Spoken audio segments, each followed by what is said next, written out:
এটা কথা পতা হৈছে কালিলৈকে যিমানবিলাক চৰ্চা হৈ আছিল কেলেংকাৰী সন্দৰ্ভত বা অনিয়মৰ ক্ষেত্ৰত যিমানবিলাক কথা বতৰা চলি আছে এতিয়া এনেকুৱা লাগিছিল কালি দিনটোৰ পৰা যে সেইবিলাক কথা সকলো মিছা আছিল কাৰণ সেই সন্দৰ্ভত না তদন্ত তেওঁলোকে কৰিলে বা বিজেপিৰ ফালৰ পৰা বা চৰকাৰৰ ফালৰ পৰা মুখ্যমন্ত্ৰী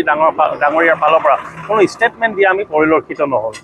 আৰু যি সময়ত গোটেই অসমৰ ৰাইজে ভাবিছিল যে বিজেপি চৰকাৰখন শূন্য সহনশীল নীতি তেওঁলোকে দুৰ্নীতিৰ ক্ষেত্ৰত অৱলম্বন কৰে বুলি কথা আছিল গতিকে এনেকুৱা ব্যাগুণ কেলেংকাৰী তেওঁলোকৰ চৰকাৰখনৰ মাজমজিয়াত আপুনি বিধানসভাৰ ভিতৰত যদি তেনেকুৱা ধৰণৰ কোটি কোটি টকা লুণ্ঠন যিটো প্ৰক্ৰিয়া চলিছিলে অনিয়ম হৈছে বক্কপক্ষেৰে বিভিন্ন দৰত তাত বিভিন্ন নিয়োগ কৰা হৈছিল তেনেকুৱা হোৱাৰ পিছত মানুহে বিশ্বাস কৰিছিলে যে তেওঁলোকে এটা দৃষ্টান্তমূলক ব্যৱস্থা গ্ৰহণ কৰিব বিশ্ব দৈমাৰীৰ ক্ষেত্ৰত এটা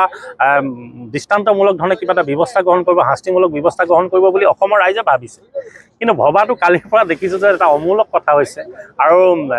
এতিয়াতো কথাটো এনেকুৱা হৈ গৈছে তেওঁক ইতিমধ্যে পুৰস্কৃত কৰা হৈছে গতিকে তথ্য সম্বলিতভাৱে সংবাদ মাধ্যমে যিবিলাক বাতৰি সম্প্ৰচাৰ কৰি আছিল সেই কথা বতৰাবিলাক যেন ভুৱা আছিল এটা অমূলক কথা বতৰা আছিল এটা অযুক্তিকৰ কথা বতৰা আছিল তেনেকুৱা ধৰণৰ অনুমান হৈছে গতিকে আমাৰ ফালৰ পৰা এটাই আহ্বান থাকিব আচলতে জনমতৰ প্ৰতি জনসাধাৰণৰ আশা আকাংক্ষা প্ৰত্যাশা অনুযায়ী চৰকাৰখন পৰিচালিত হ'ব লাগে জনসাধাৰণৰ আশা আকাংক্ষাক তেওঁলোকৰ মৰ্মবেদনাক তেওঁলোকে উপলব্ধি কৰিব লাগে আৰু জনসাধাৰণৰ মনত যিবিলাক শংকা যিবিলাক ধাৰণা গঢ় লৈ উঠে তাক নিৰ্মূল নিৰাময় কৰিবৰ কাৰণে আচলতে নিৰ্বাচিত চৰকাৰখনে কাম কৰাটো উচিত বুলি ভাবোঁ